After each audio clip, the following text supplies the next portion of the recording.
welcome to episode 66 of Movies and Us. I'm TJ. And I'm Marcus. And this is the review show that reviews genre movies from the beginning sometimes. Yes, sir. And today's episode is... Well, it's season finale time. Let's start with that. Damn, I'm gonna miss these egg suckers. No, you're not. Anyway, so we're covering the 2009 animated superhero film, Superman, Batman, Public Enemy. Pubic enemies. I'm sorry, I'm a child. Yes, you are. It's just Superman flying around, lasering off people's pubic hairs because there's a pubic monster out there. Right, moving on. This movie was directed by Sam Liu. I think that's his name, right? Sam I think so, yeah. That's how I would say it. It's written by Stan Berkowitz. Produced by a lot of people. Bruce Timm, Alan Burnett, Michael Goguen, Bobby Page, Sam Register, Benjamin... Sam Register. That's a terrible last name. Oh, man. That's how it's spelled, so... Took me a minute to register, am I right? Benjamin Meinecker and Michael Usian? We've seen that name before, haven't we? Michael Usian? I feel we've seen that name before. Producer of the Batman films, apparently. Return of Swamp Thing. He helped. Okay, I see the Swamp Thing series. Oh, okay. Well, you know more about that than I do. I remember that name being a weird name and like making fun of it mentally. So yeah, we have an all-star cast though. We do, because like they got everyone from the animated series back. That was like a lot of people reprised their roles. Anyway, we got Tim Daly as Superman, Kevin Conroy as Batman, Clancy Brown as Lex Luthor, Xander Berkeley, Corey Burton, Ricardo Antonio Shavira, Allison Mack, John C. McKinley. John C. McKinley's from Scrubs. It's Dr. Cox. Just putting that out there. Oh, okay. CCH Pounder, who I know from NCIS New Orleans. Hell, you watch that shit. Yep. LeVar Burton as Black Lightning. Yeah. Calvin Tran. Wait, that was LeVar Burton? Yeah. What? What? No way. Did he have any speaking lines in this movie? Yeah, a few. It wasn't a lot. Way. Wow. Calvin Tran, Mark Jonathan Davis, Brian George, Jennifer Hale, a prolific video game voice actor. She was the star of Mass Effect, the female version of Mass Effect. You know what's funny, though? She plays Starfire in this movie. And one of my biggest complaints about this movie is that Starfire didn't have a voice. I didn't hear her say anything in this movie. Well, she's credited as Starfire according to the behind the scenes stuff, but apparently the release version didn't have any lines. Yeah, so it must be some stuff that we couldn't even for. So I get it, but like, yes, so she was credited in that. She also played Killer Frost in the show too. Oh, okay. Which is one of the Freeze people. Yeah. Yeah, she's actually pretty prolific right now as a voice actor. Did a bunch of video games, and like she's also was in like animation like Johnny Quest and Powerpuff Girls and stuff like that. Nice. So Where on the Earth is Carmen Sandiego. God damn. She was in Legend of Korra, and The Last Airbender. Billy, The Grim Adventures of Billy and Mandy, Totally Spies. You're doing it, I do, TJ. Kids Next Door, I know. She's a prolific voice actress that I actually know of, so. That's awesome. I figured, throw it out there. So yes, Jennifer Hale, Rachel McFarlane. Well, I know the McFarlane name. Yeah, is she married? It's weird. I hover over her name and it says her name's Rachel Ann Loderio. You know what's funny? She's in the Family Guy and American Dad shows, so she was in Ted 2 as well. She must be related to him, right? Oh, you know what? It never even occurred to me that it was Seth MacFarlane. I was thinking of the creator of Spawn. What's his name? Oh. Todd McFarlane? Yeah. That's who I thought of when I thought of McFarlane. See, we're two different kind of nerds. You thought comic book shit. I thought apparently American Dad and Family Guy stuff. I wonder how they're related. Ooh. I don't know. Anyway. Oh, that's his sibling. Oh, shit. Yeah, okay. Sister. Anyway. There we go. Also starring Alan Oppenheimer, Andrea Romano, Bruce Timm, Michael Gough, and Jonathan Adams. What a cast. A lot of these roles that I just said, uncredited. Yep, it's sad. Well, it's cool, though, I guess. I don't know. We'll get to it, I guess. I got mixed feelings on it. Yeah. There's no real behind-the-scenes stuff. No. Oh, God damn. I guess, I don't know. I mean, it's made a lot of money, apparently. Yeah, more popular than I expected, honestly. Well, it's based on a very popular comic book, I think. Yeah? Yeah, I think the story arc Public Enemies, the Superman Batman one's one of the bigger ones, I think, that Now, people like. from what I've got from this, is that their version of Civil War, essentially? No, No, because it only lasted 6 issues. no, but I'm saying like the same kind of premise. No, actually, not even in the same premise. Like just like the two good guys are bad guys because of reasons.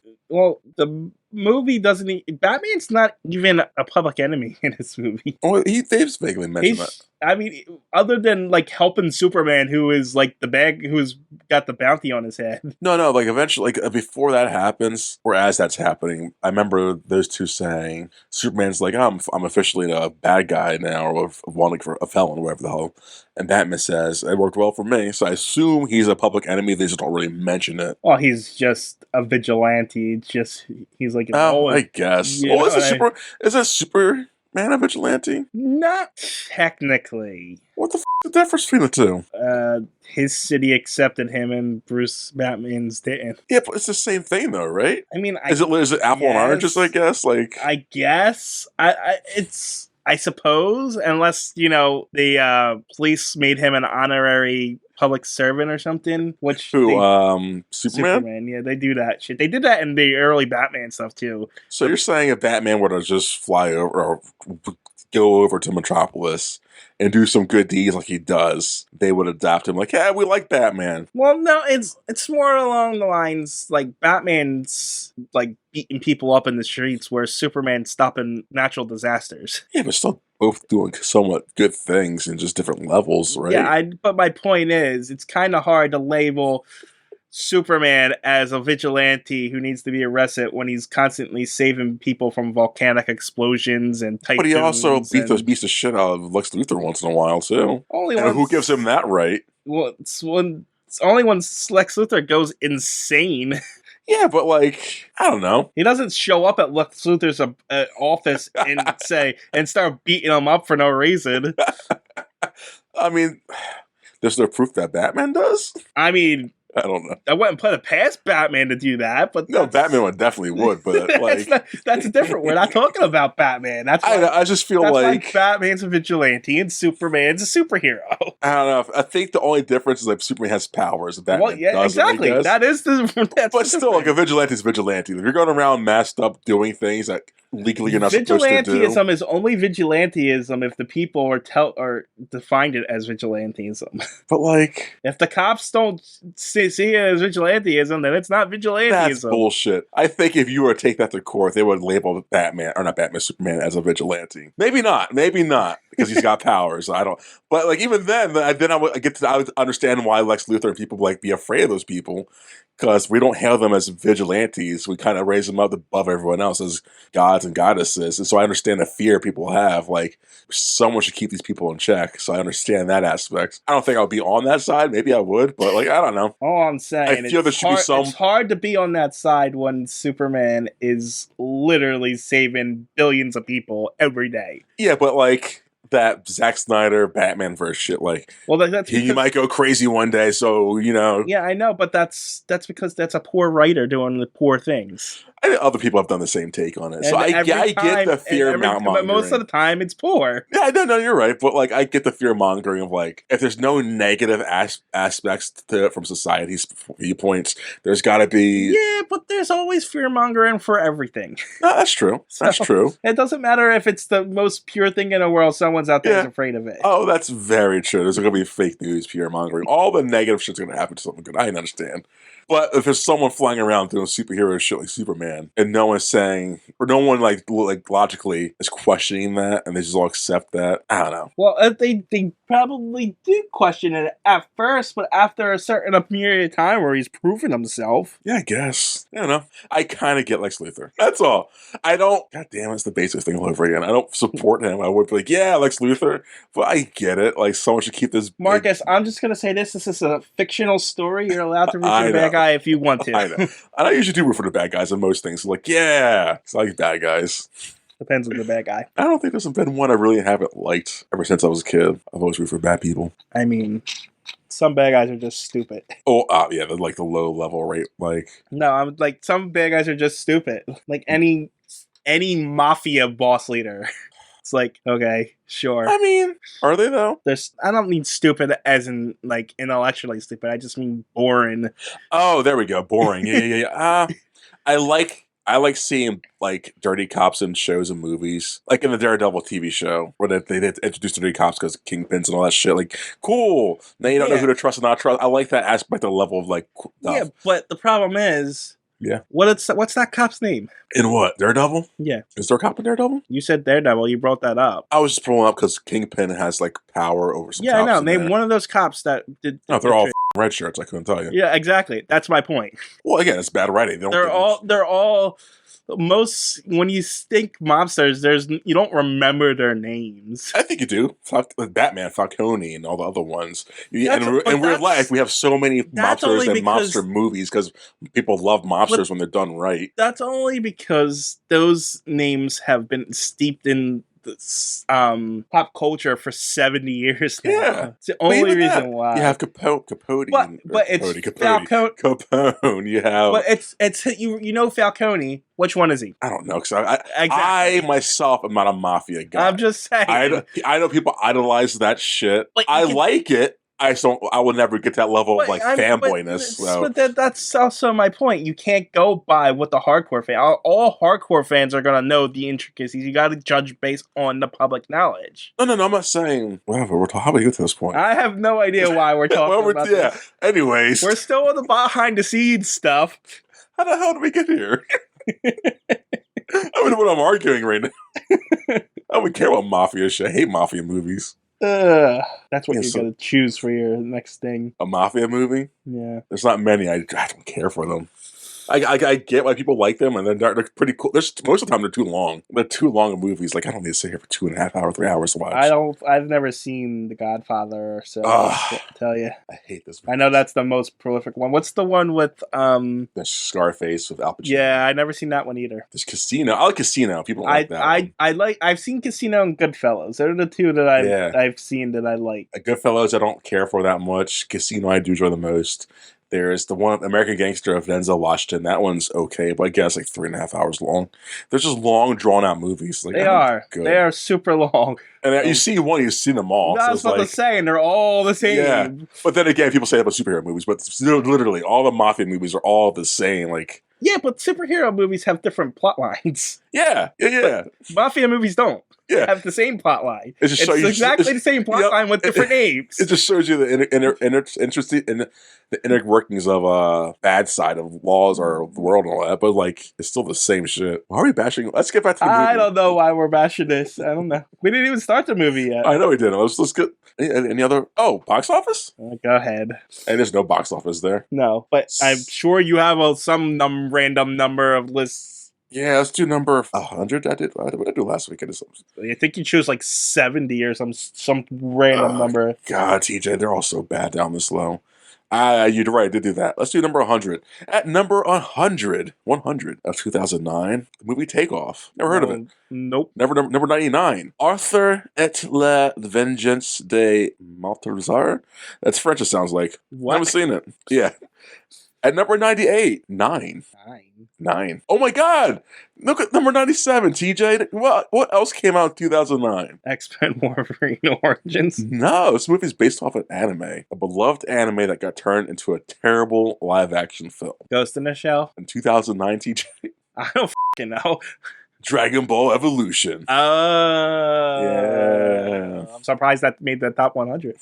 I mean, it's Dragon Ball. How you would hope it would make somewhere in the top 100. Never saw it. No? No. Have you seen Dragon Ball, though, the show? I do an anime review show. I know, but have it when it has Of course, I've seen the actual anime. Do you enjoy it? Yeah, it was one of the first anime I ever watched. At number 96 is Under the Sea 3D. No idea. Yeah, these are movies I've never heard of. Number 95, Vicky the Viking. Nope.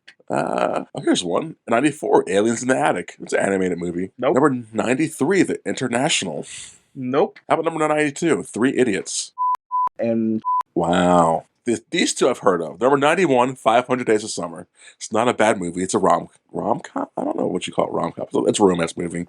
Zoe Deschanel. What's her last name? And Joseph Gordon-Levitt. Just now. No. And number 90, Ninja Assassin. Nope, no idea. It's a movie. And oh, Heath Ledger's last movie came out, number 98. The Imaginarium of Dr. Parnassus. That was 98? Or, sorry, 89, I'm sorry. Oh, I was about to say. Dyslexia, baby. Oh, a guilty pleasure of mine at number 88, Year One. It's a bad, terrible movie, but I don't know why it just gets me. I have no idea what that is. When you say Year One, I think Batman. It's a Jack Black and Michael Cera comedy. It's not good. It's not good. Oh, wait. Was that the prehistoric one? Yeah. I'm gonna back it. Yeah, it's a bad movie. I never saw it. I remember the trailers. Yeah, it's trash. That gets me. But that's some other stuff we know. Oh my God, number 83 is Land of the Lost with Will Ferrell. You might as well get it all out of the way. No, because now we're getting into movies I know. I don't want to keep talking about these shitty movies. This is the last time we're gonna be talking about 2009 box office. I guess, but there's nothing. Most of these I'm going to talk shit on, so I don't want to talk about any of these movies. So we're good. Medea goes to jail. I talked about it last week. We're good. Okay. Are you done? Yeah, I'm good. All right. Because this movie was only an hour and 6 minutes. Exactly. So we had to fluff up the runtime a little bit. An hour and 7 minutes, and we're already 20 minutes into this. That's fine. There's not much to this movie, I feel. All right. So going into this movie, but first I have trailers. Oh, no way. I'm jealous. Trailers in this are interesting, actually. Why? Because we got Superman Doomsday, Gotham Knight, and Green Lantern First Flight. Okay. What movie's missing? I was just with the list. Was it the Wonder Woman one? Wonder Woman's missing. That one wasn't on the list, and as well as the other, the Frontier, all the Batman ones. So maybe those were ones that didn't sell much, I guess? No, I don't think so. I think they sold fine. From what we talked about. Yeah, maybe. I don't know. It's just weird. Maybe because it was a garbage. Did that movie come out yet by this time? Yeah, because First Light came out. They did Superman Doomsday, Gotham Knight. They skipped New Frontier and Wonder Woman, and then they did First Flight. Which First Flight is a sequel, essentially, too. Because I remember them mentioning they didn't do Hal Jordan's origin in that because of First Flight or Frontier. So I don't know why. So, did you want to talk about that, by the way, real quick? Oh, what, the Green Lantern? Yeah, I just wanted to say we were a little hard on it because I was so distracted last week. So that's all. Did you want to change your score of it or no? No, I couldn't. I don't even remember the movie well enough to be able to change my score. It's still didn't leave much of an impression. So no, but yeah, it's weird they don't have, maybe because I remember wasn't Wonder Woman like a high grossing film? Yeah, I'm pretty sure. So maybe I guess they didn't. No, they won't. I don't know. Maybe because it's a female. Who knows? I don't know. I thought it was interesting. Maybe because she wasn't in this movie, so she wouldn't talk. Well, Green Lantern's not in this movie. I don't know. Well, that's a weird one. Yeah. Yeah. I know. I also got a trailer for Halo Legends. A movie for the games, or what was it? I think it's an anime. I'm not a Halo fan, so I have no opinion on that. It was created by 4 Degrees Celsius, one of the studios that did one of the shorts for The Dark Knight. Yes. So that's who did it. So that's why I was assuming that was there. That makes sense. But I didn't know Bungie sold Halo, TJ. Bungie sold Well, they didn't sell Halo. They left Microsoft, and Microsoft owned the rights to Halo. Yeah, but it's Bungie, though. Like that's when I found that out, that blew my mind. Bungie does Destiny now. Yes, yeah. And 343 Studios has Halo. And that's why Halo was so lackluster the past few times that people were saying, right? And then it picked back up. I don't know if that's 343's fault or, corporate overlords' problem, Corporate overlords, easy thing to blame. Well, when they focus on monetization rather than gameplay, that's corporate overlords. Yeah. But Bungie hasn't touched Halo since the third one. They might have did Reach, but that's crazy to me. I didn't know that. But the last 5-6 games Halo were 343 Studios. It's a long time. And I'm not even a Halo fan. I'm just video game nerd. Yeah, I'm neither. So that's why I found out about that. I just thought that's something I should have known. That's such a milestone, I feel. But yeah. I mean, that happened, I would say, over a decade now. Yeah, a long time. It's just the few and far between times I played Halo has always been the Bungie logo up front. So that's why I'm just like, what? It's Halo. Like, how Bungie, like, it's Halo. It's like the thing that made Xbox. Yeah, but now Sony owns Bungie. Really? Yeah, PlayStation owns Bungie, so... Oh, that's right. You're right. Yeah, man. Childhood, man. Shit's weird. Yeah, things are strange. At least have money talks. All right, Don't let you it got happen this. again. You got this review then from now on. You want me to? I've got like 5 bullet points of notes in my notes, so I could definitely. I'm not gonna lie to you. I took no notes. You really didn't have to take notes for this one. I absolutely took no notes, so I'm gonna do this off of memory like I did last week. You're fine. Because there's like a 10-20 minute fight scene in the middle of this movie. It's like, why is the fight scene so long? So you don't need notes. But I will point out that I did just watch this movie 30 minutes ago, so it's still fresh in my head. And I did read the comics, so I have the storyline. This nerd. Let's start it. All right. So we got, well, I guess we didn't mention this before. It opens up with this Warner premiere thing now. So, and, you know, DC... I'm sorry. The fans don't care about the opening credits or the studios behind this, do they? They don't care about your box office either, but we go through that every time. Okay, whatever. They don't care about the trailers, TJ. I'm just saying, they don't care about a lot of things that we do, and yet we do them every time anyway. Anyway, the movie opens up... Oh, it shows you why. In the opening credits, Batman's not cool. Hold on. I just saw a glimpse of it. Damn it. It says... Hold on. Maybe it's gone. I don't know if I can know. Who cares? Okay, can I continue? I'll find that shit out now. Yeah. So we open up with, you know, live news coverage of the world today. And, I mean, it's not far off, but... It really is. This movie was made in 2009. It was eerily similar to the 2020 shit. Like, well, damn. the dystopian future that they're producing here is definitely very close to home. Yeah, it's like, okay, the world's in turmoil, there's fighting, the crime's high, there's joke president running, Lex Luthor guys, with a 22% approval rate will never win. Hey, he won. It's like, God damn it, don't like this. They didn't like the way the world was going. They needed a change. I saw that, I was like, God damn it. This movie definitely predicted a future, that's for sure. Yeah, it did. Anyway. It's weird, because like, when you watch it, like, people are like, Superman is the beacon of hope who fights Lex Luthor all the time, and somehow Lex Luthor still wins. Like the this actually happens in the comics. Lex Luthor gets elected president of the United States. I know he does, but does he literally buys how? That's just so weird. He's very, you know, manipulative in what he does, and apparently Superman didn't get involved. He didn't say don't vote for this guy, that he's a criminal. He did because he felt. His political views he didn't want to impose his views on other people because he's Superman. So he didn't get involved, which let Lex Luthor tell his side of everything, and which I totally understand, because I could see how that could spin totally and not in Superman's favor. But you would think, and plus, I think Superman had a naive notion that the people would not vote for this man. So do we all, Superman. So do we all.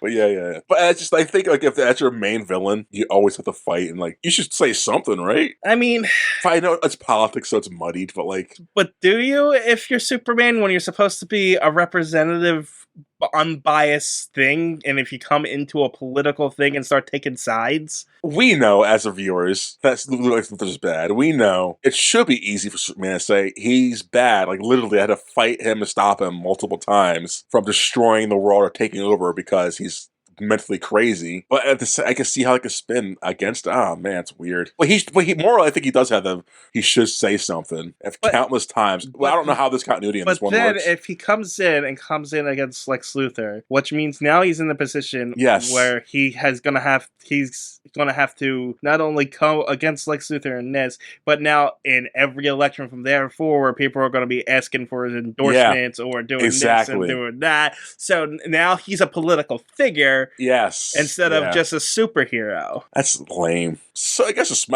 that's so lame. It was like, who'd you vote for this election? Like, I don't vote because I'm not a citizen. Is he a citizen yet in this? Superman is not a citizen. He is, because one, no one knows, he doesn't have like birth certificate or anything, Yeah. or anything like that. But he's also a secret. It's also a secret identity. So he's not Superman's not showing up to the polls and voting. However, Clark Kent probably does. Okay, but people don't know that. That's just Yeah. Okay, yeah, that's. I get where you're coming from. Like, I totally understand why he shouldn't interact, but at the same time, you would think he would because Yeah, but like again, he's Superman, and this is what's something he would struggle with. I know this guy's bad, but is it right for me to interfere in this? Yes, it is. When he's not doing anything illegal, he's just running for office. He's not doing anything illegal currently, but that's the thing. Like, the man's going to do some shady bad things, as every politician does. But like, this man but he's got a track record. But my point is, a public one. They put Richard Nixon in office. Like, God damn it. There were some criminal presidents over the years that people have put in the office. They have the right to run for it, and people have the right to vote for them. Yeah, but you also have the right in like due diligence to say things against the thing, especially if you. But he doesn't, because technically Superman's not an American citizen. He is a citizen of the world, and he protects everybody. Yes. And if he comes out and tells you how you should vote, that would be coming off as like, if I don't vote for this, is Superman going to come get me? I don't know, because at the same time, like, this man who, like you just said, protects the world, she might know, like, he's saying not to vote for this guy for ABCD reasons. And this guy's protecting the world from things. Maybe he's trying to protect us from this really bad guy. Yeah, or possible bad. Like, why was Superman now, of all the presidential things he's been through, or why care about this one? Why is Superman all of a sudden getting into politics after all these years? Is he trying to win game power now? Is he trying to, or maybe because Lex Luthor's clearly bad? It could be, but it could be 1,000 other reasons. It could be, but like, again, I get it.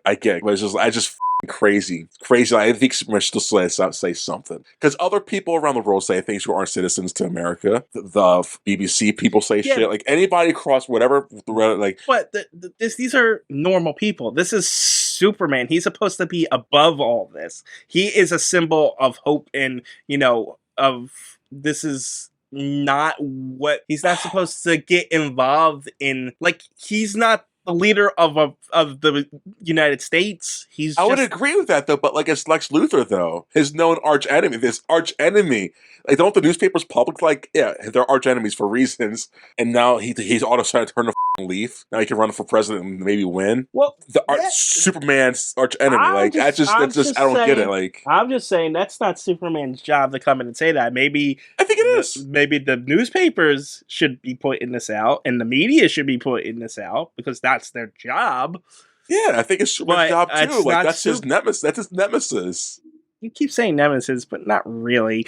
Isn't that the thing? Like, isn't it publicly known that those two? I mean, it's publicly known that Superman stopped Lex Luthor, but he's also stopped 1,000 other bad guys. Yeah, if any of those bad guys were to run for presidency, like, you would like, nah, I'm not gonna vote for the bad guy, Superman. What, you wouldn't vote for the Joker? TJ, I would. That's my point. I like chaos and anarchy. You can't. The normal person. You can't say that. The normal person will vote for whoever. Normal people don't pay as much attention to things as other people. I know this. And people want the outsider in. I know it. It's happened throughout all the world. They only know limited what they consume. So maybe they don't pay attention to the superheroes in the news. Maybe they hate superheroes and stuff like that. And they probably do. I just feel like the guy who flies around saving us from environmental disasters and crazy lunatic bad guys from outer space and on our planet, if he said something against the guy running for president, and only the one, because there's other people running for president, just does not. If Superman, you would think that would carry some weight, because it's Superman. Yeah, but he should say something because he's Superman. But also, though, you have to consider in the whole beginning of this movie where everything was shit. People are living in tents and stuff like that. So the current administration, maybe Lex Luthor is a evil bad guy, but you know what? It's better than me living in this tent with no money. And that's how people think. Like, how do I get affected? I get it. And to be fair, in this movie, when he became president, everything reverted back to normal. I don't know why or how because I don't get into details. I'm just looking at it from the face value. I don't know, but I get it. Like, you're right. Let's get to the interview. I'm sorry. It's hard to wrap my mind around a fictional one, let alone over like I don't know. This is weird. Well, at least in the fictional world, we keep the bad guys go insane and then they get arrested at the end of the day. And I don't like that either. I was so like, why? I get it. Whatever. I get it. Anyway, Lex Luthor's elected president, and so Lex Luthor was elected president, and he's going on a rant about superheroes, and he's like, "So I hired them," and we're introduced to his cabinet, I guess, of superheroes. Yeah, call them Captain Atom, Major Force, Katana, Power Girl, and Black Lightning. And yeah, it's pretty much. I don't know what happens after that. What happens after that? Is that opening credits? Oh, that's why. Yeah, a long open credited scene. Yeah, but they keep their names on. They kept their names up one at a time, and they linger on the names for a good minute or two. Like, oh my god. Yeah, it goes on forever. But then we get to a car chase, or I guess a chase. Yeah, it's like, oh, this doesn't make sense to me. This car chase because it says it's been going on for an hour. Yeah. Where was Superman for the last hour? Maybe he was doing some other shit, and like he's like, I guess I have time for it now to save it. Like maybe he was letting the police. I don't know. It's just weird. Yeah. Anyway, Superman stops this guy from crashing and stuff, and then Major Force, Captain Atom, and Power Girl show up. People have no idea who these heroes are. In our world or in their world? In our world. I like that. I keep saying that. These names. Yeah, people pause the podcast like, who the are they talking about? Yeah, Captain Atom, let me just give a brief explanation. Captain Atom is pretty much Superman, only he can change his... Is that the one in a silver or the one that's the silver? Okay. That's the silver. He's made of atomic energy and he can absorb forces. He can change to different subatomic levels and stuff like that. He's actually kind of overpowered like Superman is. Yeah. Major Force is more of a bad guy. He's color scheme. And I think he's Russian, technically. I think so. Yeah. But his color scheme is Winnie the Pooh. Did you pick that up? No. It's literally red top like Winnie the Pooh with yellow bottom. Yeah. It's Pooh Bear, but just jacked. But he's got like energy beams and stuff like that. He's radioactive too, I think. Power Girl is just Supergirl from an alternate dimension. I hate this character. Power Girl is literally Kara, the Supergirl. Yeah, I don't hate this character. I hate. Okay, this is my problem with this movie. Hold on. Before you go into it. Yes. She's. I don't know what version she is here. I don't know what the status of Supergirl was at this time. Question of when the storyline was made, because Supergirl has a weird history of dropping in and out of comics. So I don't know if not popular enough, I guess. Well, no, because when Crisis of Infinite Earth hit in 1984, they retconned the entire continuity, and they only wanted Superman, no one else from Krypton. So they killed off everything else from Krypton. Which is fine. They retconned every other Kryptonian out of it, and eventually brought them all back. But Supergirl was gone. She dies in Crisis of Infinite Earth and stayed dead for a long while. And then she came back during the Death of Superman, which we covered. Yeah. But she wasn't Supergirl. She was some alien clone thing that just morphed into Supergirl's form, and she dated Lex Luthor and stuff like that. And I think it was... Actually, you know what? Now that I think about it, because I think Power Girl is from an alternate dimension or some shit like that. But the sequel to this movie, which is going to be called Apocalypse, I think is based around Supergirl. So maybe that's when she comes back in. Okay. And I don't know. But yeah, so I just... All right, now go ahead. What's your problem with Power Girl? Oh, it's just okay. It's a comic book movie, and it's comic books. I get it. These characters are the looks. The boob window, is that what we're going with here? Yeah, I get the guys are jacked to shit. That's like how guys are drawn. But like her costume, TJ, is just no pants, the tightest top, which is whatever, because tight clothes for superheroes. The biggest breasts that are just ridiculous. It becomes a joke later on in the movie, and the breast window, like.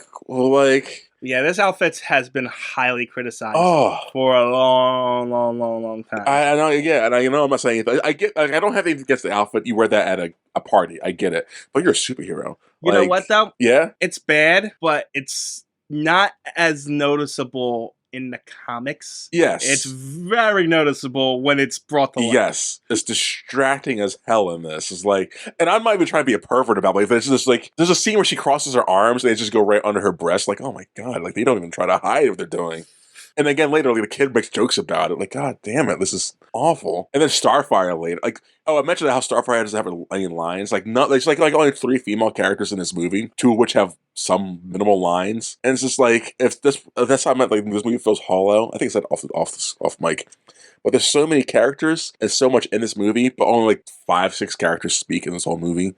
And the other characters you see might not say any lines. I don't know if that's because they had to cut it out because too much time or just... It's honestly, it's because they're just there to get the bounty. Yeah, and I get that, but it just felt fan servicey. Like, hey, here's the Rose Gallery from Batman. Here's the Rose Gallery for these guys. Here's some superheroes. No, but they don't I don't say think it was. I don't think it was fan servicey. I think they just wanted to get across that everybody wants this bounty. I guess it just felt. That scene when we get to it just felt weak. Like the power levels were all nerfed, and it just felt like off. And it's just a lot of those are my main issues. But again, this dress, go back to the dress, is like this is not cool. It's bad. And she got boots on. Like what? This looks like a stripper. This is just bad. It's a bad outfit. It is. It's one of the worst ones she has, but and Superman, to be more superficial, Superman's hair was bothering me too because he got like weird, scruffy, but kind of clean hair. The designs of the characters in this one are taken right from the right from the comics, from this storyline here. Gotcha. Yeah, they just threw me off a little bit. That's all. Okay. God, that outfit's terrible. Like I hated seeing her on screen because I felt bad for her because like I know she's a cartoon, so I get it. Like I felt like why she's dressed like this. She could do better. I felt terrible for her. I agree. Supergirl is one of my favorite characters. Honestly. Yeah. So, and Power Girl is actually herself is a really interesting character. And I got that vibe. Yeah. It's just the outfit's bad. Yeah, you could tell man made these. It was definitely a sexist outfit created in I want to say the 80s. Do you think they could have vamped this up for 2009? Actually, you know what? Let me look up when Power Girl debuted because, like I said, she's weird because she's technically Supergirl, but sometimes she is Supergirl, but sometimes she's Supergirl from a different dimension. And yeah, she has such just complicated, convoluted history and shit. Power Girl comic debut. I never even thought to look this up, honestly. I'm not trying to be a feminist or anything. It's just so in the face. I agree with you. February 1976 is when she was created. 1976? Mm-hmm. That explains it. Yep, that's exactly where that outfit came from. But you would think over the 30 years, this movie, until like, was 30 years? 40 years? 30 years. You think that they would have updated it? At least close the window or something. You don't have to be too faithful to the story, guys. Let me see which debuted in All-Star Comics number 58. Let's see if I can get a picture here. Let's see if it's the same outfit. All-Star Comics 58. DC Thanos. Yep, same outfit. Same outfit, probably the same size breast. Like, I get it. Teenage boys want to see this kind of shit. I understand. I get it. That's the main audience. I understand. But damn it, guys. You're good. It's just update it. Like, damn. Another thing, like, they mentioned Lois Lane throughout the whole movie, and you never see her until the end for some reason. This just felt like... Well, she wasn't, in the storyline either. Why mention her so many times? Because he's married to her. Yeah, but it felt like this movie wasn't like female friendly. That's all. Between Power Girl being sexualized, Lois Lane never being in there. She could have been the news reporter reporting on that news story, but no, some guy. And then Starfire not having any dialogue, but just being there. She did. But then there's Hawk. There's Hawk guy, but like not Hawk girl or whatever. Like it just felt like where the girls at? Like where's like the where's that at? Like I'm not even trying to be like a feminist right now. Like, I was like, where's this shit? Like this is weird. I didn't honestly even pick up on it. It was just noticeable to me. Like the fact that you're bringing all these characters out. There was a lot of female characters, but they didn't have any dialogue besides Power Girl. They were just there to attack. That's why. Yeah, but the guys had dialogue because it's about them, about the guys. But I'm saying the guys that were there, someone Grundy had dialogue, but the Banshee didn't have dialogue. There was the other girl there was a reason for Charlotte. Oh my god! But who else? He was with him, and Mongo didn't have any dialogue. But it's just that was the point of that because Mongo Shazam had dialogue. The Hawk, like I said, the Hawk dude had dialogue, but Starfire had. She was there for like multiple scenes. It just felt weird and empty. not talking to the person that I would normally I normally would be making this argument. I know, and so but like it was just so noticeable to me. I just don't think that these characters were prevalent in the story enough in it for it to they're not a big deal in this thing. That this is not their story. I understand that, but if you're going to have Jennifer Haley, like you said earlier, be the voice credited or uncredited, we have Alfred make a scene. TJ, like we have these people, and we have these people make their cameos. But this is called Nightshade. This is called Superman. I know, but it's just this isn't Supergirl. To have all these faces, to take time to draw these people into the movie, and I get these actors and actresses into the casting role and the booths to say lines, and then to have the movie feel empty and like have the actors not be there saying things. I don't know. They could have done a one-off dumb quip line they usually say, the characters say. That's it. I'm like, okay, cool. But there's the character I'm expecting to hear something. And it's like, this is weird. They're just throwing punches, which is fine. I get it, but it just felt weird and empty. Okay. It just drove me crazy. I mean, I just didn't get that feeling this time around. I just took the movie for what it was. It didn't feel sexist or anything to me. It just felt like this is not what we're focusing on. These aren't the characters we're focusing on. It felt. It wasn't like purposely sexist. It just felt like a 2009 sexist. Like, again, Power Girl, the breasts are just in your face. Yeah, but that's not the movie. Starfire, that's not just saying any dialogue. It's just Lois Lane being constantly mentioned, and you don't see her until the end just to embrace Superman. Like, the women are taking background seats again, and like maybe because after seeing Wonder Woman, is like I expect more from female characters now because she was done so dirty. I don't know. Yeah, maybe I don't know, but it's called Superman Batman. I know. But like all the other male characters have voices. Male characters, because they're the main characters. But like even the background ones have voices too, though. But the black girl, there's a black Amanda Waller. Yeah, she had some voice, which was cool, great. It just felt weird. That's all. I'm just saying this is practically almost taken. They pull dialogue straight from the comic. Yeah. For this movie, I'm just saying those characters just weren't the focus. They're just there to be. I mean, in the comics, Starfire gets does get dialogue. Katana also gets dialogue. Yeah, so have them say a quippy thing, so I can roll my eyes at. Have them all the characters you throw. Like if I see the reason why they're not getting the dialogue that they would normally get from the comics is because they change story elements. I know. I get that. Like for instance, Power Girl switches sides in this. Yes. In the comic, her and Katana join Lex Luthor's inner circle as spies for Superman and Batman, respectively. That's pretty cool. And so when that fight happens with all of them, and Superman does a tornado, Batman gets Katana out of there, and Superman gets Power Girl like he did in the movie, and then they go to Japan, which is where that kid. And that would make because they mentioned Japan out of nowhere in this movie, so that would make more sense to this. Well, here's the problem with that. Yeah, like the story really opens up with a Superman from the future coming from the future into the past, trying to kill Superman and Batman because they screwed up. And everyone dies except for Superman, and now he's so depressed that he's trying to get them to stop to make the mistake they did. That's how convoluted the story was in the comic. And that sounds terrible, but like at the same time, this movie has wormholes in it too. So like, where are you going to draw the bullshit line at? Like, if you're going to have wormholes, but I'm just saying they simplified the story to a point. Like for another instance, the graveyard scene that we're going to get to. That happens pretty early on in the comics, and it's Corbin did not work for Lex Luthor. The Metallo, he didn't work for Lex Luthor like he does in this. Okay. He was searching for his, because he's a robot, he was searching for his own corpse in the graveyard. That's pretty cool. And I don't know why they kind of leave it as a loose end, honestly. Yeah. But it turns out that apparently Metallo, John Corbin, was in town when Bruce Wayne's parents got murdered, so now they think he's the guy behind it.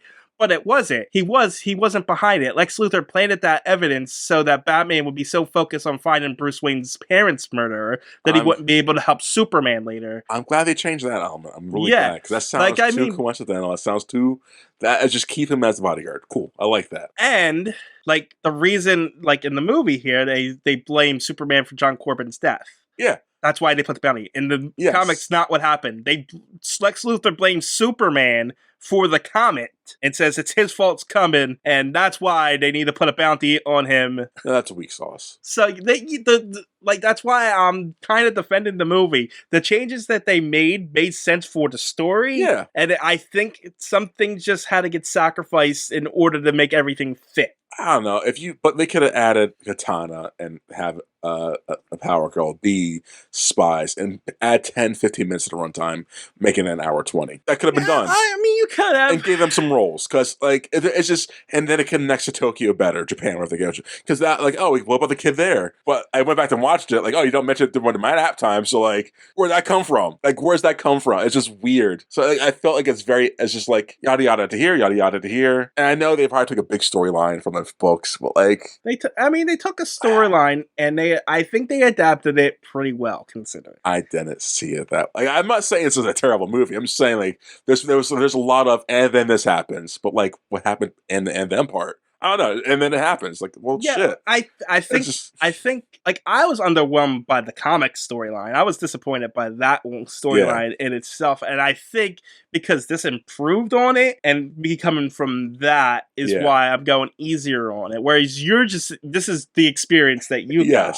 And it just felt, because it's an hour and 6, it feels rushed and emptied, and it's just I get the and then there were things because it's only an hour 6 minutes, an hour movie, so I get it. It's just, but it definitely felt like they took the highlights of the storyline and put it in there. Yes, that's definitely what it is. But they could have got rid of the whole Tokyo part and had Lex Luthor just fail and then go crazy because the ego was hurt. I'd been fine. That whole Japan, wherever part of wherever that area was, the whole Lex Luthor end fight in this, not in a comic at all. See, I don't know.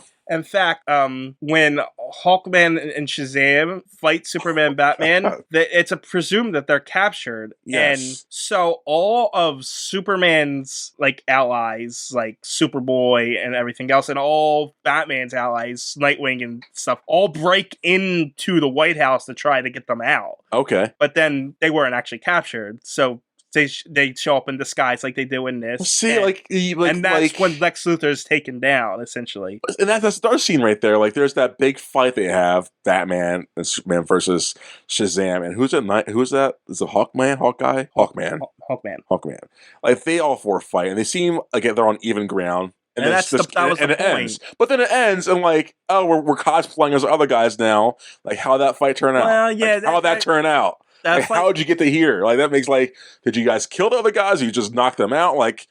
Shit. It's just weird. It was just it's just there to make you think that in the comics it was presented that way to make you think, oh, Superman and Batman were captured. And I get that's what they're trying to go for. It was just delivered badly. It was executed badly to me. It's how you gotta leave at the climax of the fight where they're not even the climax, but they're still fighting. It's the climax because Shazam's walking into whoever he's fighting at that moment, and it just cuts to the next scene. Did I miss something?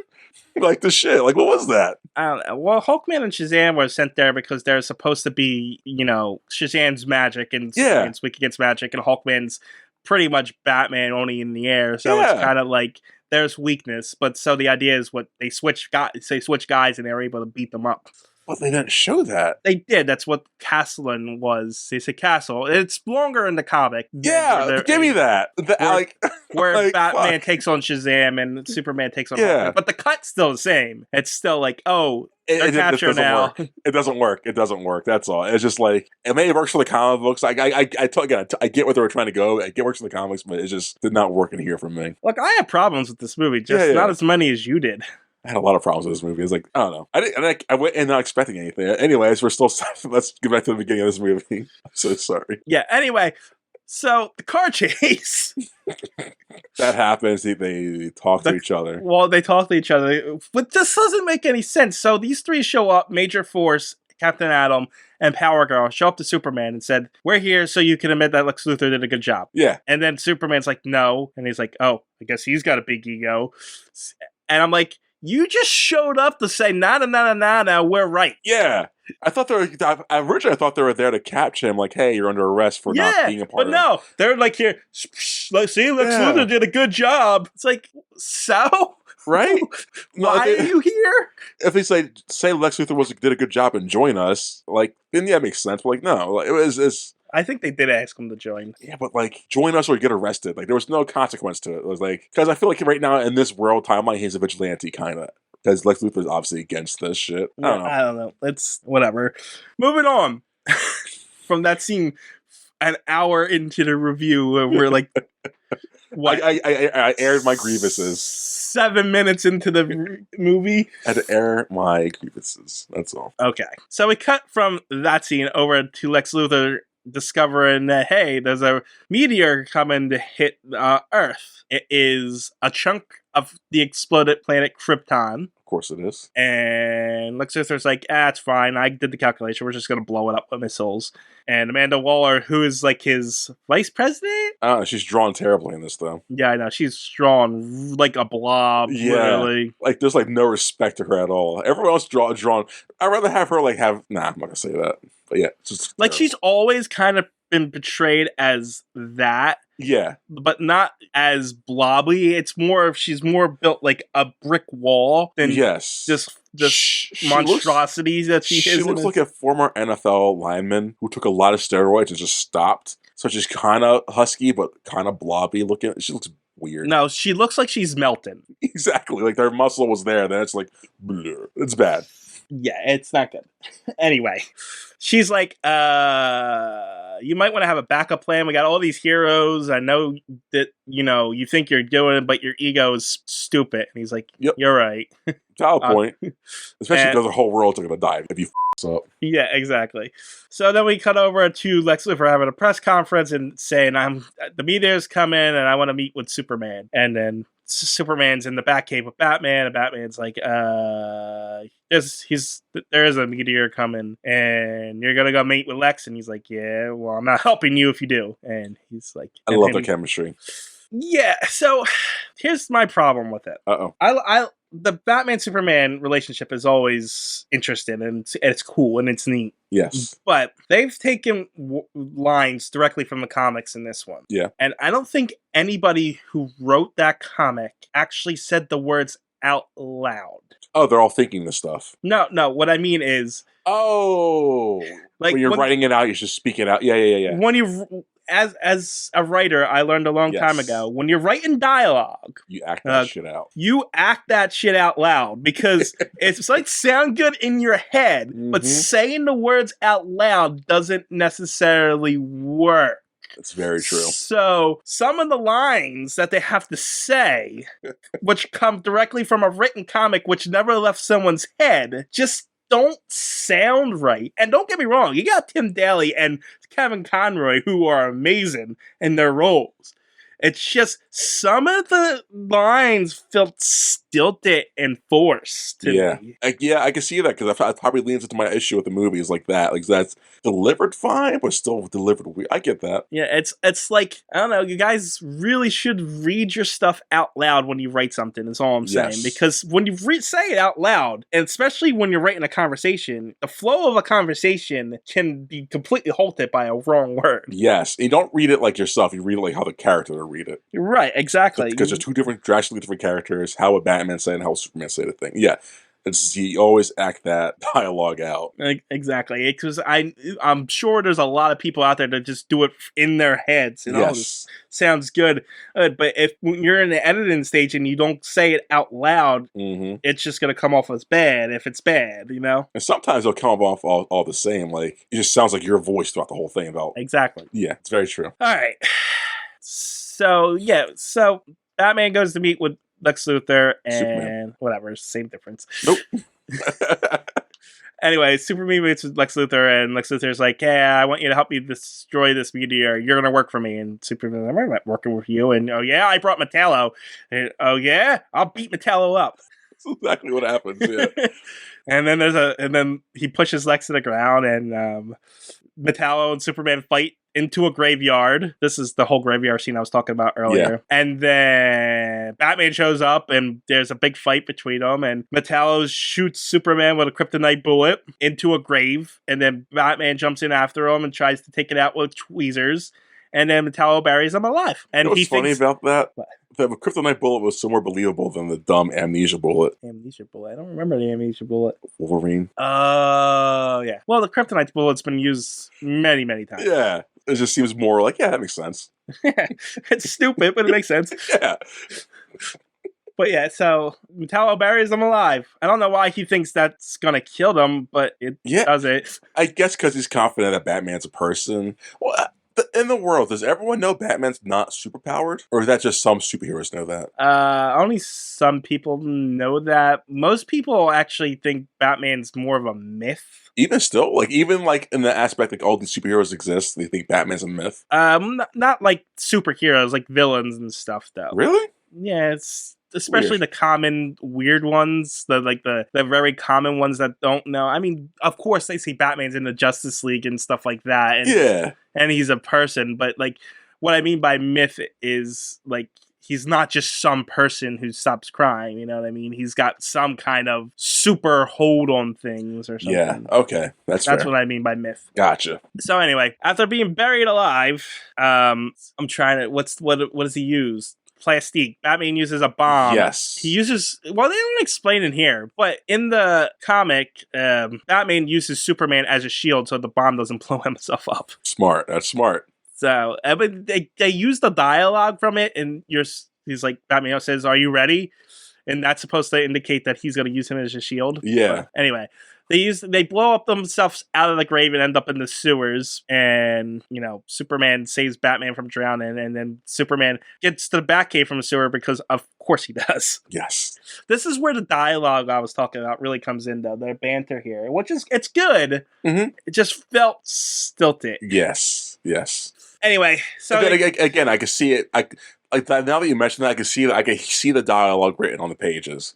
Yes, hearing it and seeing it here visually like this, it just didn't feel I was right when I was reading it. I didn't read it out loud. I was reading it sounded fine. Yeah, but hearing it out loud, I was like, oh, no one's ever said this out loud before. Okay. Oh, man. Anyway, since the Batcave is connected to everywhere, Batman leads them through the sewers to the Batcave where Alfred's waiting with a shotgun. And then Alfred takes the kryptonite bullet out, and Superman's healed again. Yay! Woo. I guess Batman's healed too, I guess. He was injured, though. That's the thing about that. He's fine. Yeah, he's just fine. Anyway, Lex Luthor's having a new press conference saying that Metallo was murdered because he was murdered by Major Force. They hinted at that. There was a small little scene about that. This did not happen in the comics. Metallo just disappears in the comics after he gets his body. So why then? I like that they have it. I like this. I like that they did it this way. Yeah, they did it this way so that they would have an actual reason to put a bounty on Superman. Yeah, this worked out well. It's smart. Yeah, so they show video of pretty much Superman killing Metallo, and then he puts a $1 billion bounty on Superman. I got Dr. Evil Bios when he did it. Me too. Did you? Yeah, but I think it wouldn't matter who said it, Yeah, it's just the fact that this bald white man was staring in the camera and saying $1 billion. I was like, dumb. Right. But yeah. Oh, man. Anyway, I'm not sure. I know Power Girl comes in and tries to convince Lex that that Superman didn't do it, and he's like, you didn't think I could be president, so maybe he could change too. Mm-hmm. And then Batman and Superman go and look, or I guess they're trying to get the coordinates for the comet. I guess. This is also changed in the comic. The meeting with Lex doesn't happen at this point. Superman's and Batman go to the meeting with Lex Luthor. No, I'm wrong. The meeting doesn't happen. So what happens in the comic is Lois Lane's actually having an interview with Lex Luthor. See, she's got a role. Look at that. She's got a role. She exists. Okay. And Superman's going to confront Lex in the middle of the interview and address his ridiculous accusations there. Ah, okay. In the comic, though, it's only, it's his fault the comments come in and shit like that. Yeah. It's not murder. But on the way there, that's when all the attacks start happening. Oh, okay. But here, I guess they go break into a few places, find Metallo's body, and realize radiation did it. So it couldn't be Superman's heat wave, even though Batman was there, so he knew he didn't do it. Yeah. And spoilers, Major Force did it, even though we said that already. And then they get caught in there, so they run away. I don't know why they ran away from two security guards, but whatever.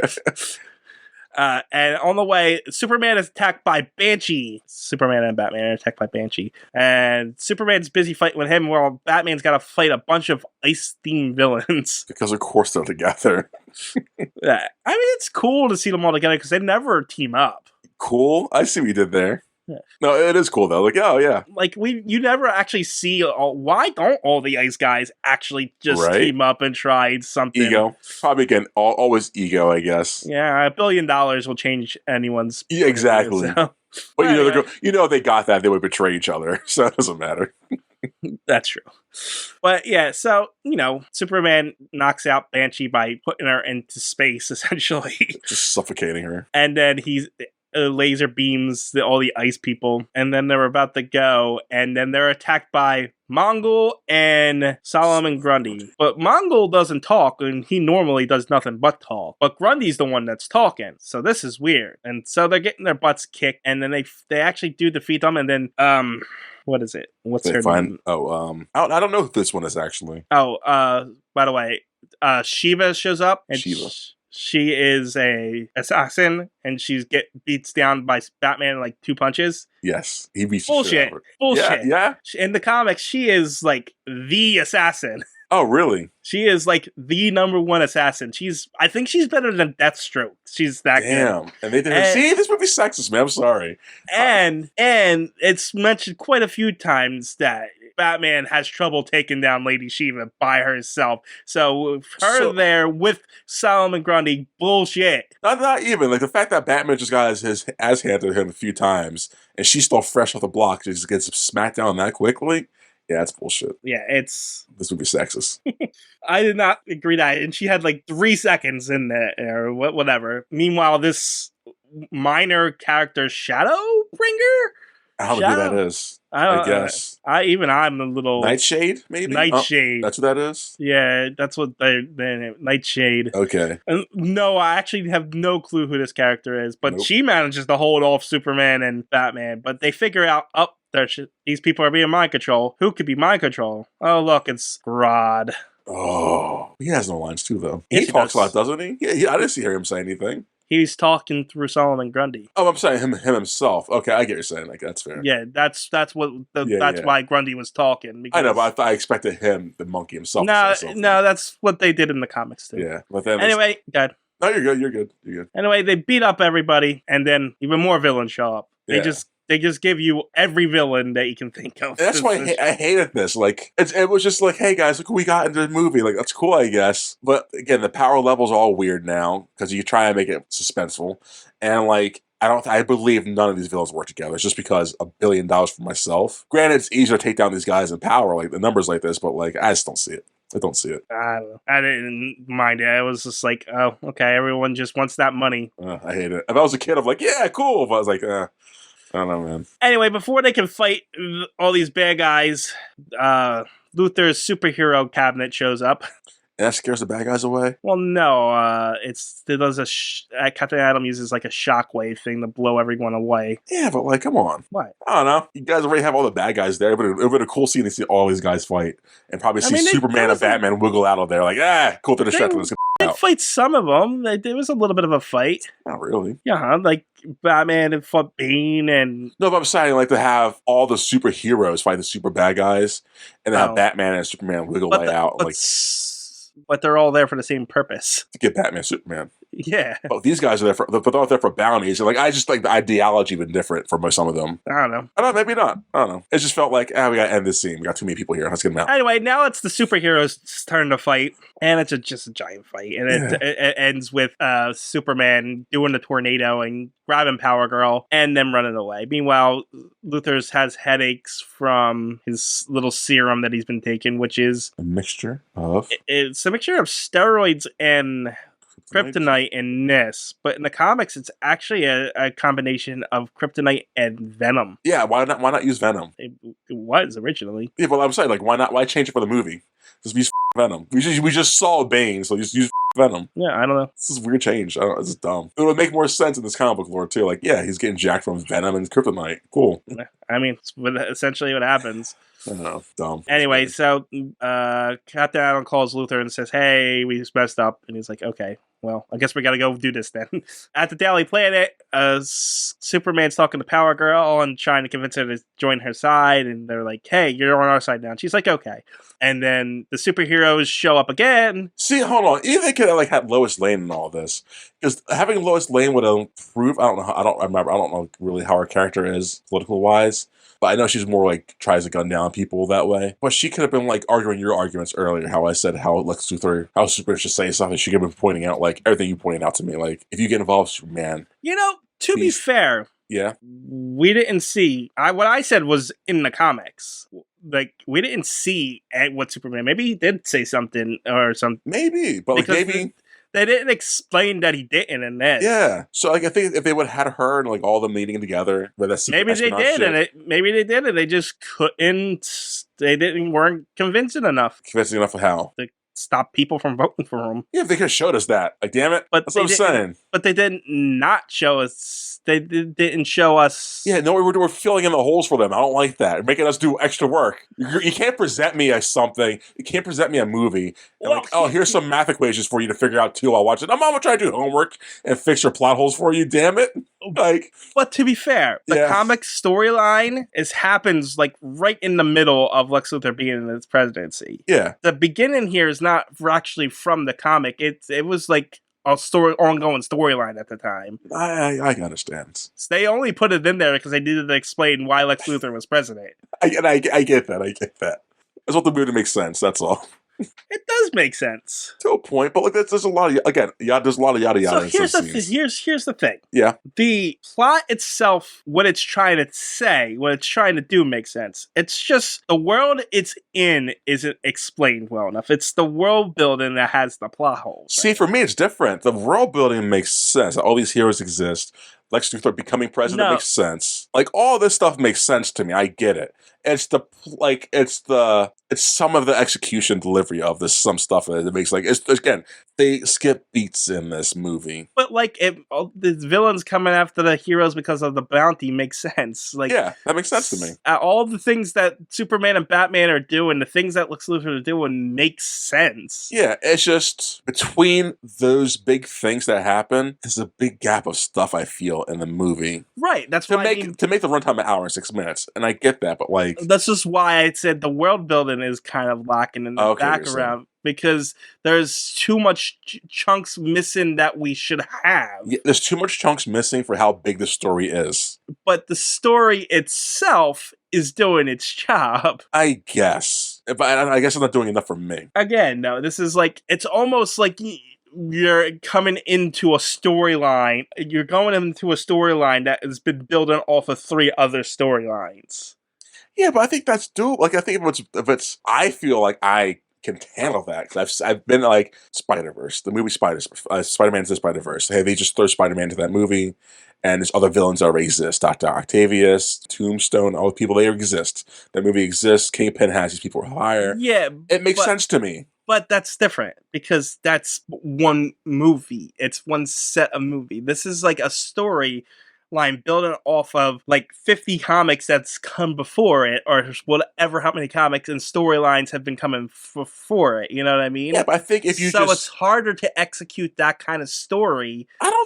With so much, because the whole Lex Luthor getting elected thing was a big deal. And that whole process was in the comics, I think. It definitely is a big deal. Then why not show that process more so in the opening credits? Because that's not the point of the storyline. It's not, but it does set up how Lex Luthor got. They should have, I know they did This movie isn't how Lex Luthor became president. It's Superman, Batman, public enemies. But why the public enemies? Because Lex Luthor's president, he wants the public enemies.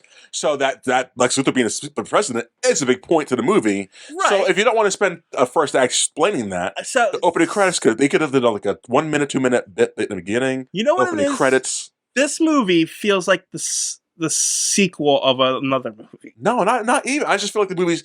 I get maybe, but I just feel like this movie's just missing stuff. Like that's all. The first movie should have been Lex Luthor becoming president. It should have been him becoming president and showing how everything went to shit and helped Evelyn become president. Yeah, right. And then the fallout, and the turmoil of Superman and trying to. This should be essentially the fallout of all that. Yeah. That's what this movie should be. It should be a 2-part movie. Yeah, I'll give you. And then it would be like more fleshed out and more explainable, and I would enjoy that much more. And this could be a 2-hour movie. This should be 2 hours. It's just, I think it suffers from its 1 hour runtime. It does, but I don't think that it's executed as too badly for what it is either. Now.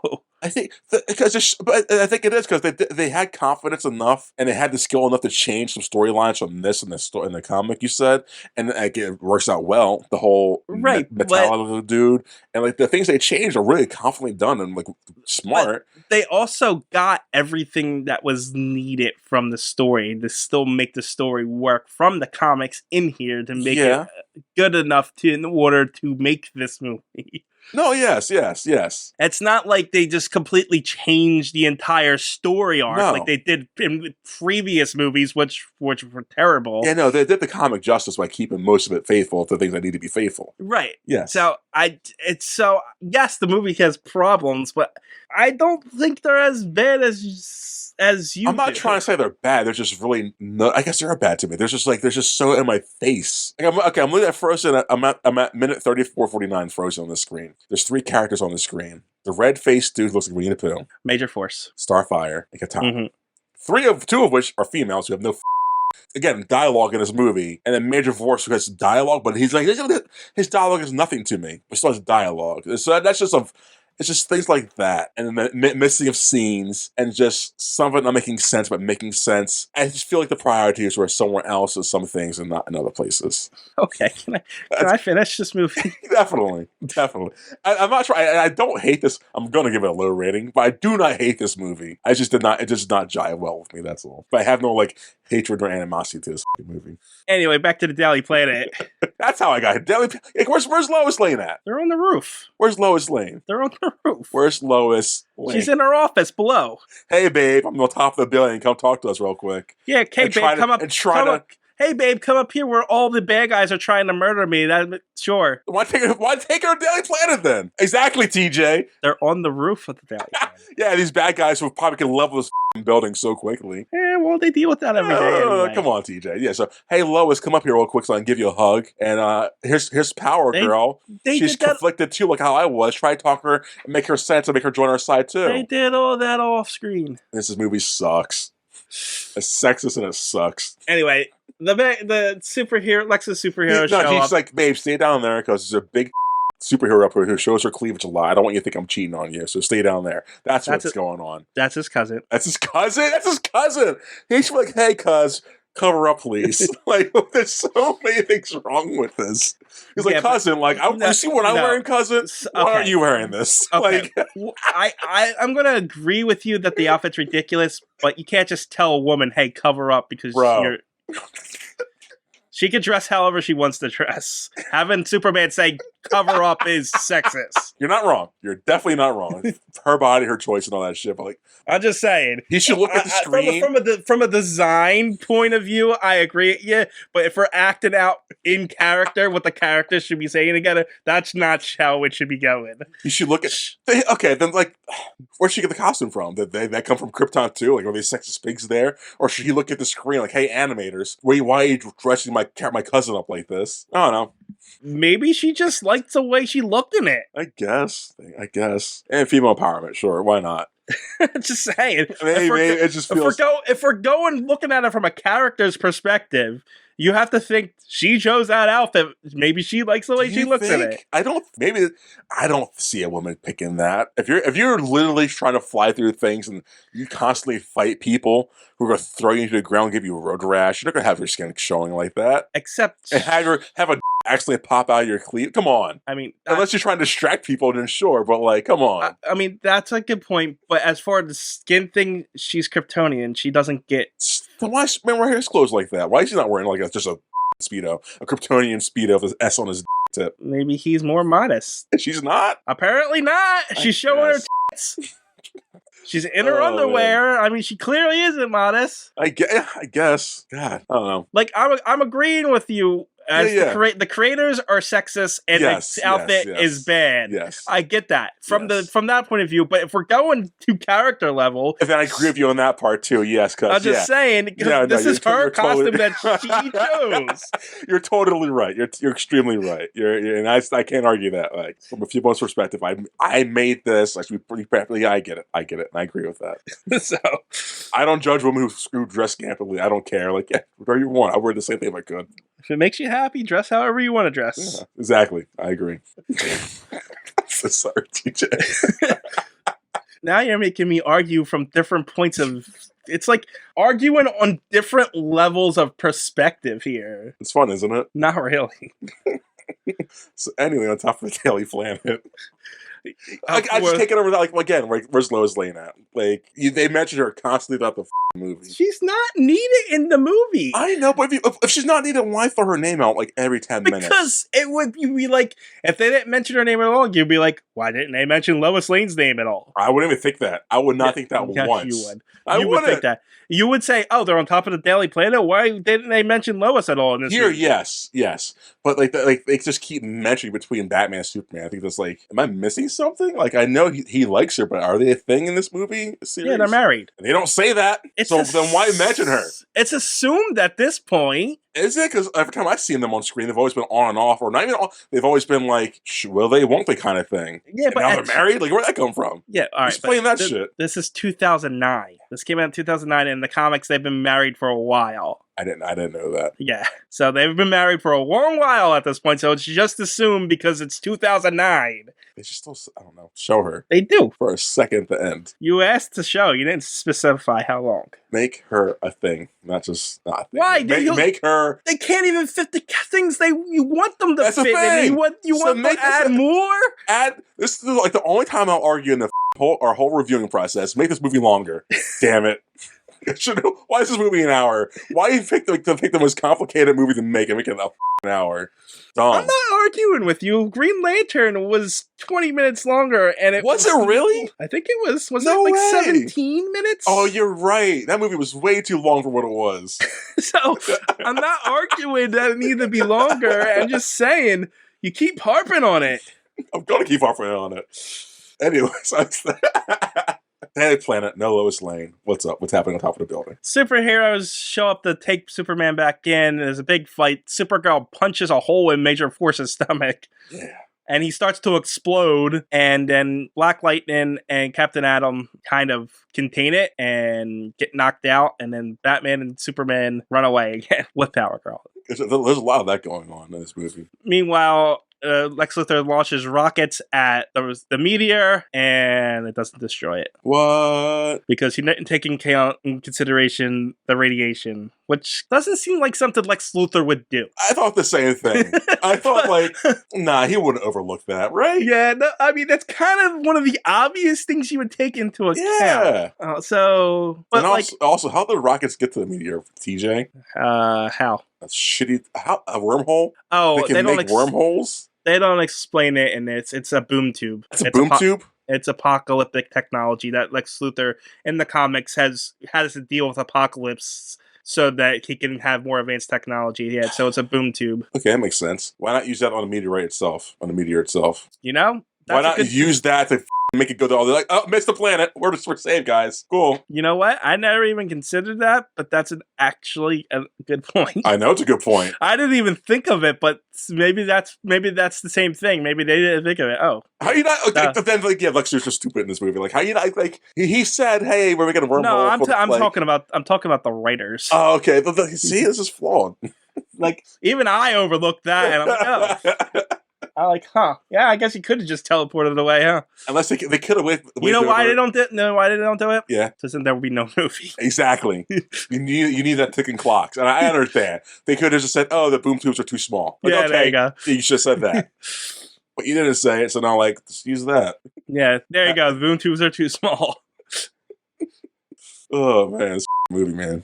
I want to like it. I actually did like it, so I'm jealous. I'm really jealous. I thought it was an improvement over what I read. But see, I guess it's just a weak story. If you see a better version of that story, you're gonna like that better version better. I'm not saying the story is weak. I get why people like it. Yeah. It's just when I see Batman and Superman public enemies, I don't know. I expected like the world to turn against them, the people thinking they're bad guys. You know, Batman's actually an enemy and not just there. Yeah. You know? Yeah. Everything you just said, yeah. So I don't know. It felt like it should have been grander than it was, and it just wasn't. It just feels too self-contained. It just feels like you said, it should be grander. It should be like, this is it. Yeah. Anyways, this should be the climax to the Lex Luthor being president thing. You know? Yeah. But it feels a little lackluster. Yes. Again, I don't hate this. It's just not good. And there should be a word for that, right? I don't hate it, but I know I can recognize it's not perfect. So yeah, Boom Tube should be average. It's not even average. It's average, I guess. That's below average, I think. Let's see. So the rockets don't blow up the meteor. Lex Luthor gets depressed and injects himself again. So Batman and Superman are going to a hangar for reasons. I'm not sure why they're here. See, exactly. Like they're here now because they don't tell you why they're here. Well, again, this is stuff added in for just this movie because they kind of cut things in different order, so they like need people in places for reasons. Yeah, because they literally okay, we're here now. You, Atom Girl, or Power Girl, go to Tokyo or Japan. Right, go on. When Major Force blew up in the comic, that was in Japan. Why not have it happen there? Like, why change that? And Hawkman and Shazam show up and are going to fight Batman and Superman. They actually do that in the comic in Japan on their way to Toyman. That makes sense. So, yeah, I don't know why they're at their hangar, but whatever. I mean, I get why you have these two here just to defend it, just in case. Yeah. But, like, they sent Shazam after Superman because he's magic Superman. Yeah. And, you know, as we said earlier, and, you know, it's a fight. Yeah, exactly. And, you know, Batman and Superman, they don't show it, but they win. Somehow. And for reasons. Because so they can cosplay for some. Yeah, so they can. But meanwhile, there are riots happening around the world because Lex Luthor failed to blow up the meteor, and then Amanda Waller finds him injecting himself again, and then he kisses Amanda Waller, which happened in the comics. Yeah, I was going to ask you about that.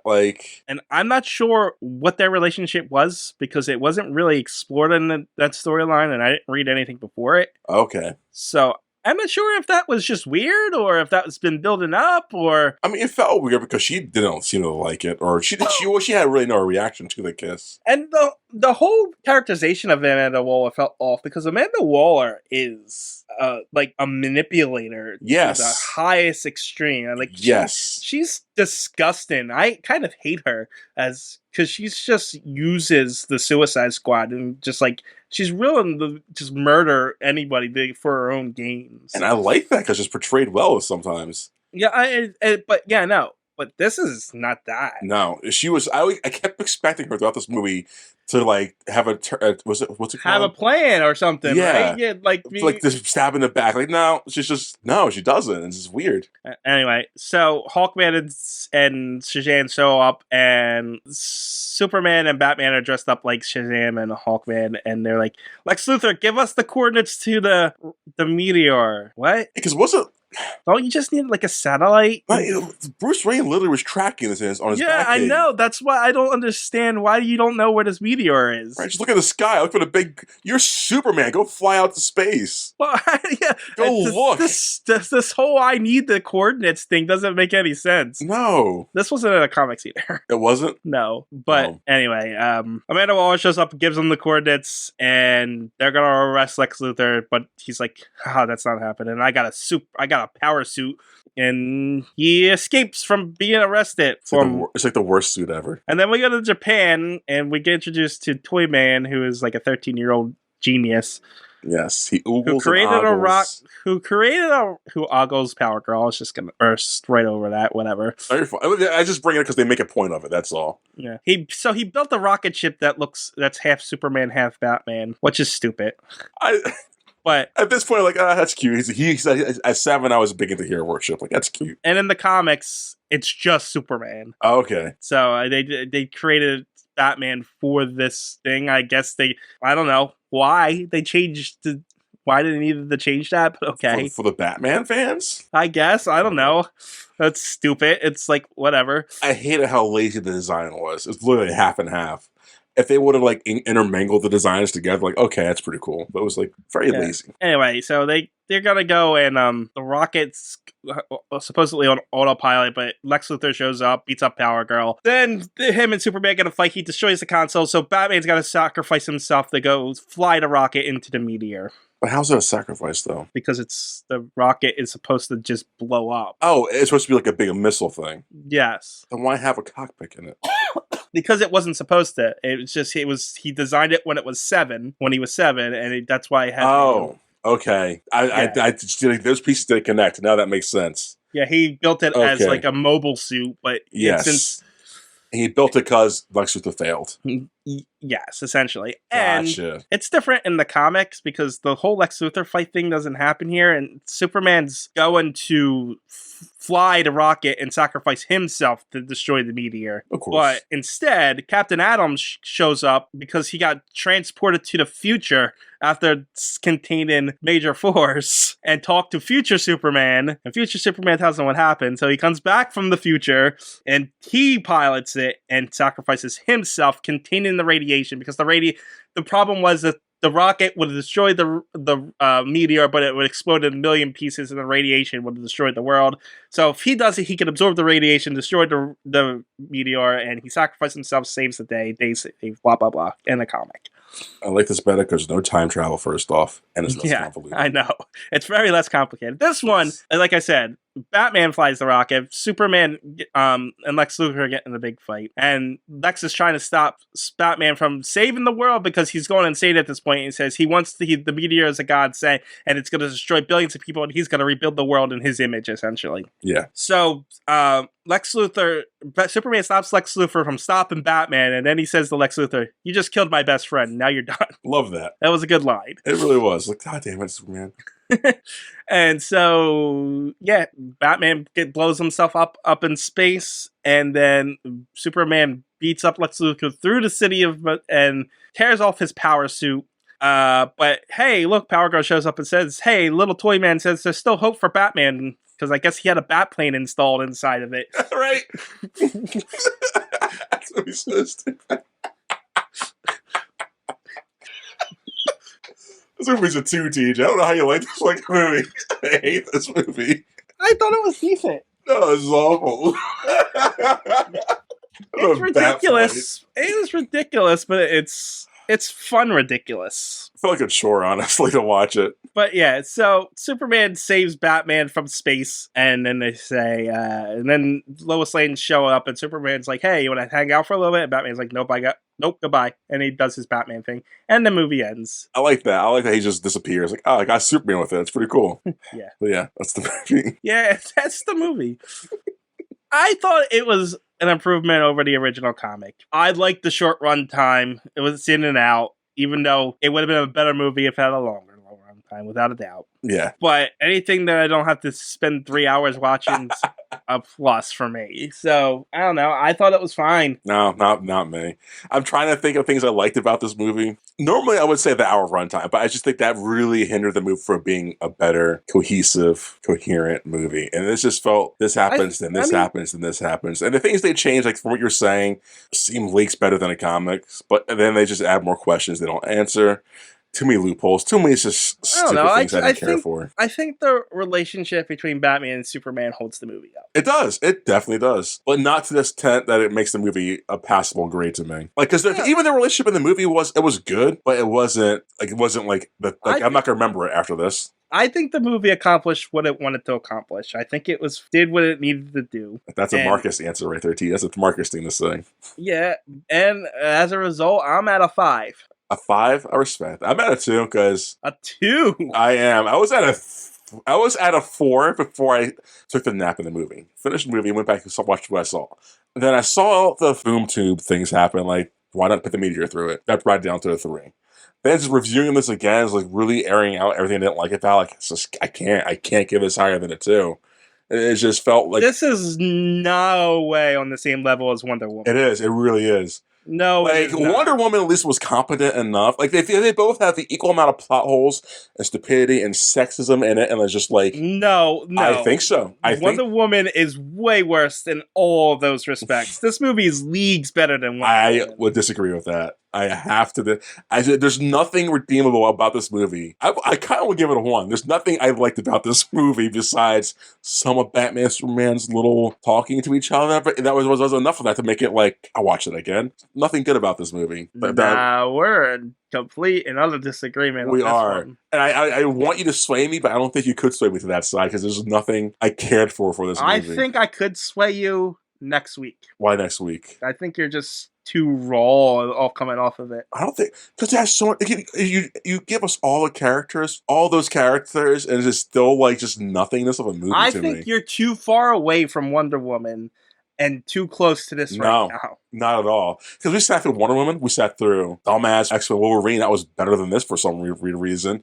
We sat through Punisher, Warzone. We sat through just so much Green Lantern. We just sat through Green Lantern First Flight. This should have been like, thank God I got something better. No, well, this is not good. You are going way easier on Wonder Woman than you were when we reviewed it. So the time I still gave it a 2, I think, didn't I? It's healing the wounds, and you're remembering it a little better than it actually I'm not even saying. I'm saying this is just as bad as Wonder Woman. I'm not saying it's not though. It is. It is. It is not. This is not a good movie. This is not a. I'm looking at this is a 7.1 on IMDb. This is an average movie. Nah, no way. No way. This is an average movie. It's average for you, and that's fine. It's not average. This is subpar to me. Everybody knows your opinions of movies are wrong. They know I'm harsher than usual.